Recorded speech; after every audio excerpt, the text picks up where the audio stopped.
5 h du matin, le drapeau du Fénois prend de plein fouet un fort vent de sud-ouest. La traversée vers l'île-Dieu ne sera pas simple. Les hommes s'y préparent.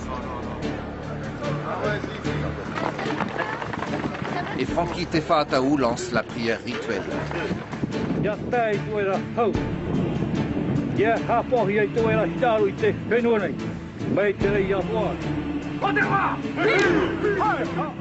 Nous, l'objectif, lorsqu'on vient faire des courses ici, c'est surtout de partager notre passion, quoi.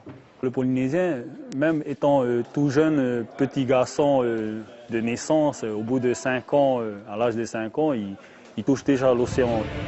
26 nautiques, soit environ 50 km, séparent le continent de l'île-Dieu. La première heure de course est lancée sur un rythme d'enfer par les deux VA polynésiens. Air Tahiti Nui et EDT Tahiti sont devant. Ces derniers, triple vainqueurs, portent un maillot jaune que le premier rayon du soleil du matin fait scintiller sur l'océan.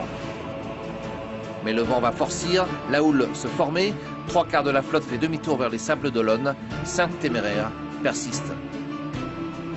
Les Polynésiens foncent, mais les plus malins seront les Varois de la Méduse, classés premiers au moment de la neutralisation de la course pour des raisons de sécurité.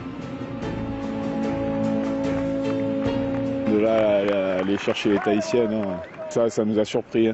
Bon, on a fait un cap un petit peu meilleur quand même, on a tiré un peu plus nord.